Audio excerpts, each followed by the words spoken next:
700, 600, sekarang ni dah sampai 500 tau. Jadi kalau kita gunakan pemalar ini, rasanya Sarawak tak lama lagi akan dibuka ekonomi seluruhnya. Alright.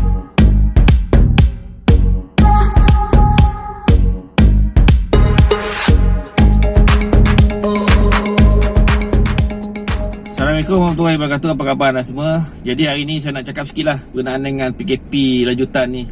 Jadi kalau kita tengok daripada kes yang kita rekodkan pada 2 minggu lepas PKP yang pertama ni, untuk the first 2 weeks, kita dapat tengok bahawa kes jangkitan masih lagi berada di atas 5,000, okay? Dan sasaran kerajaan 4,000 kes sahaja untuk memulihkan ekonomi dibuka semula nampaknya lebih jauh lagi ke hadapan. Dan saya dapat rasakan bahawa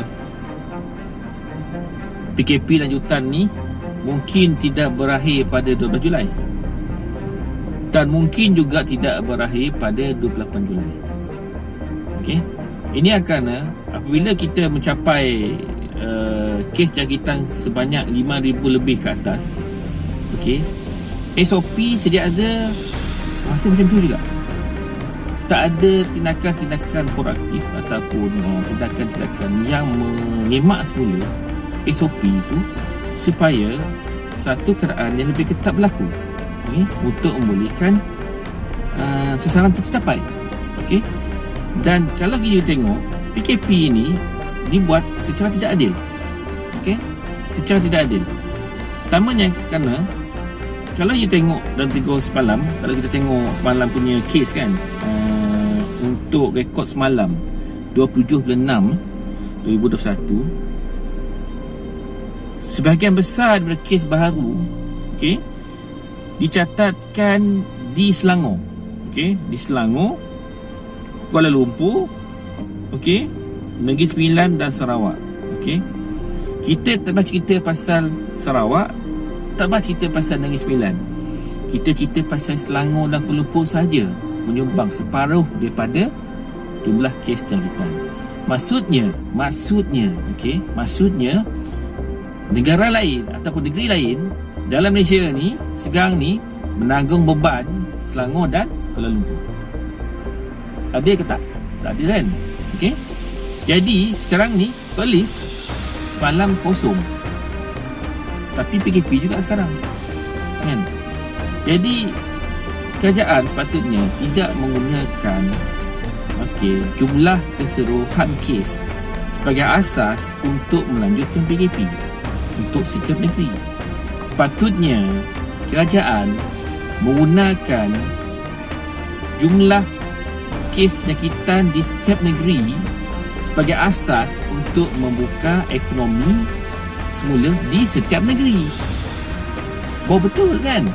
Supaya tidaklah seluruh negara ditutup, kan? Jadi taklah seluruh rakyat Malaysia ni terganggu ataupun terjejas dari segi sumber pendapatan, ekonomi mereka, sosial mereka.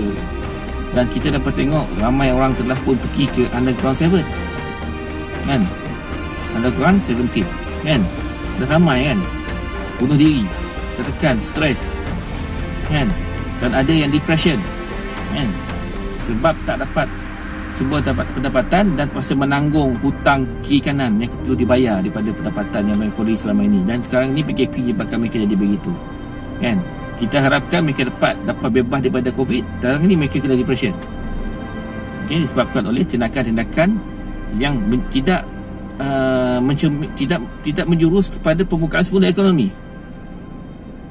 Okey, bagi saya lebih baik kerajaan, okey, menggunakan targeted PKP ataupun targeted MCO. Okey, sebagai contoh, semalam Perlis kosong, okey, kosong kes. Dan Perlis selama ni dia punya kes kosong, kes dia minimum saja.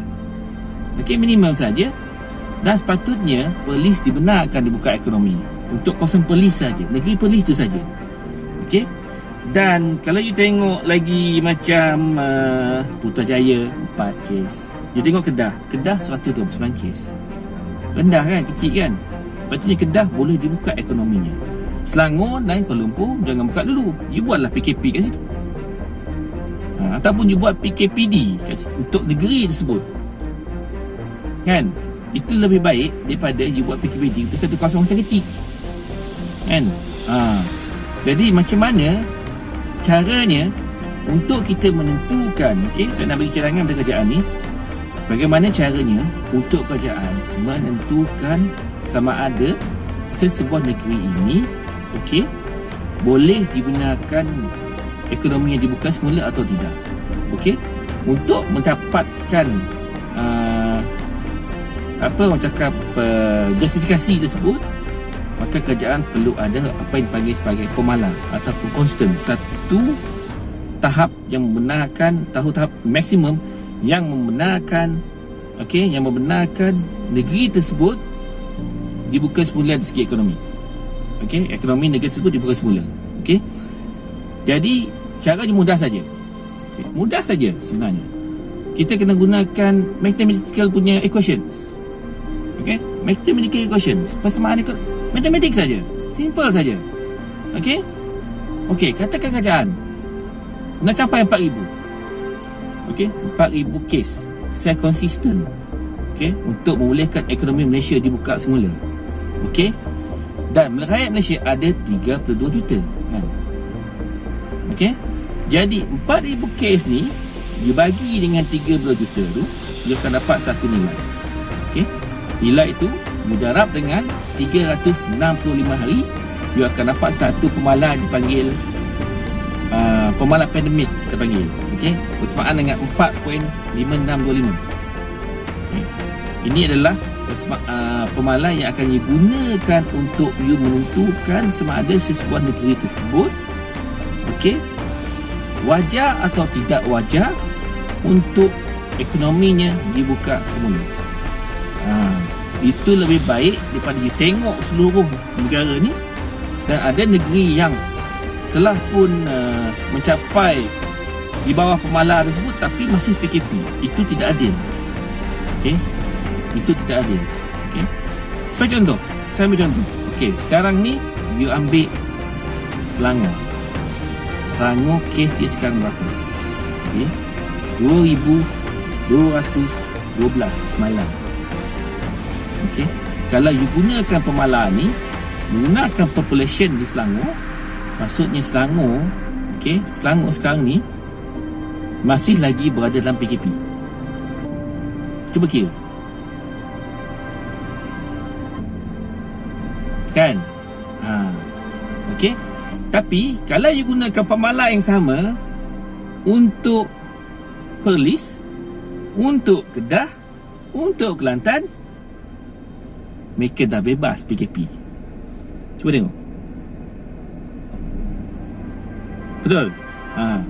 Jadi kerajaan perlu menggunakan kaedah sebegini untuk menjustifikasikan pembukaan semula ekonomi bagi setiap negeri. Sebab ramai orang ataupun ramai rakyat telah pun terjejas. Okey, ramai terjejas. Okey, ada yang begitu terdesak sekali untuk mendapat rezeki. Begitu terdesak lagi untuk mencari sumber pendapatan. Jadi kita tak naklah disebabkan oleh PKP ini kita menjadi satu keadaan yang buruk sekali. Okey, di negara luar tak ada pun macam ini, kan? Tapi kenapa mereka masih dapat lagi berurusan dengan atau situasi pandemik sebegini, kan? Dan lagi satu, vaksinasi. Okey, sistem vaksinasi ni kena disemak semula lah. Bagi saya, vaksinasi ni kena disemak semula. You buat PKPD untuk kawasan kluster, jumpa satu kluster, you buat PKPD. Kenapa? Bila satu kawasan you isytiharkan PKPD 2 minggu, kenapa you tak bawa masuk KKM, masuk kawasan tersebut, buat vaksinasi ke kawasan PKPD tu? Sama juga dengan sektor perkilangan. Kalau kerajaan berhasrat nak buka sektor perkilangan tu di dalam tempoh PKP ni, okey, kenapa tak terus fokus buat vaksinasi ke sektor perkilangan?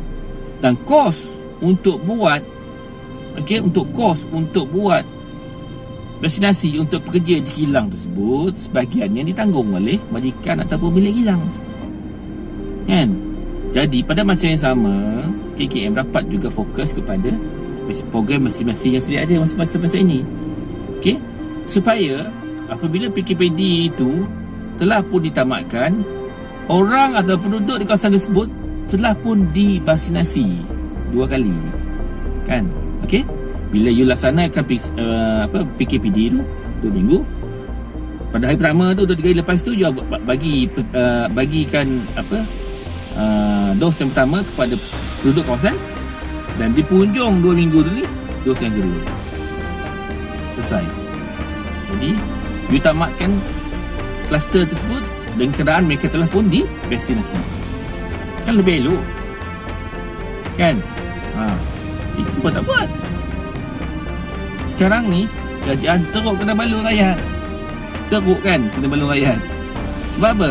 Sebab apabila jumlah kes konsisten pada tahap 5,000 ke atas, tak ada tindakan-tindakan susulan ataupun tak ada tindakan-tindakan yang lebih drastik untuk menurunkan jumlah kes. Tak ada. Okey? Tak ada. Jadi itulah yang menjadi isunya, kan? Bila kerajaan tidak dilihat melaksanakan langkah-langkah proaktif sebegini, jadi rakyat rasa tak puas hati lah. Pasal apa? Mereka telah pun berusaha, okay, follow SOP, okay, dan mereka telah berusaha untuk duduk di rumah, tapi hasil tak nampak juga. Pasal apa? Pasal ada sektor-sektor lain yang menyumbang pada kes jangkitan tidak ditutup. Okay, itu dia masalah dia. Dan sekarang ni, secara general ni, sebelum saya nak habiskan percakapan saya ni, secara general ni, daripada 12 buah kawasan ataupun 12 buah negeri yang sekarang ni sedang dipantau jumlah kes COVID ni, 12 wilayah ni menanggung liability yang dibuat oleh Selangor dan Kuala Lumpur. Itu yang kita risau. Okay, pasal kes di Kuala Lumpur tak susut-susut lagi, dan kes di Selangor pun masih duduk situ juga. Okey, jadi saya cadangkan, okey, kepada kerajaan sekali lagi, okey, gunakanlah pemala ini, okey. Pemala ini digunakan untuk menjustifikasikan penamatan PKP di setiap negeri. Tak payah tunggu seluruh negara untuk tutup, untuk tamatkan PKP. Okey, tamatkan PKP berdasarkan kepada setiap negeri, supaya penduduk ataupun rakyat di setiap negeri itu dapat meneruskan kehidupan mereka seperti biasa. Tak ada masalah. Okey, dengan syarat sempadan antara negeri sebut dan negeri yang masih dalam PKP itu dikawal dengan ketat, dan rakyat yang telah ditamatkan negeri yang ditamatkan PKP itu tidak boleh merentas sempadan. Begitu juga yang berada dalam PKP tidak boleh merentas sempadan seperti biasa. Okey, jadi itu saja yang saya boleh cadangkan kepada kerajaan berbahasa ini. Jadi kita akan tengoklah dari masa ke semasa apa kerja nak buat lepas ni. Tapi inilah yang saya rasakan yang terbaik. Pasal apa? Saya duduk di Sarawak ni. Okey, kes jangkitan di Sarawak ni semakin susut. Okey, dulu 700, 600, sekarang ni dah sampai 500 tau. Jadi kalau kita gunakan pemala ini, rasanya Sarawak tak lama lagi akan dibuka ekonomi seluruhnya. Alright, kalau guna pemala ni lah. Okey, jadi itu saja dari saya. Wabillahi taufiq wal hidayah. Assalamualaikum warahmatullahi wabarakatuh. Jumpa lagi.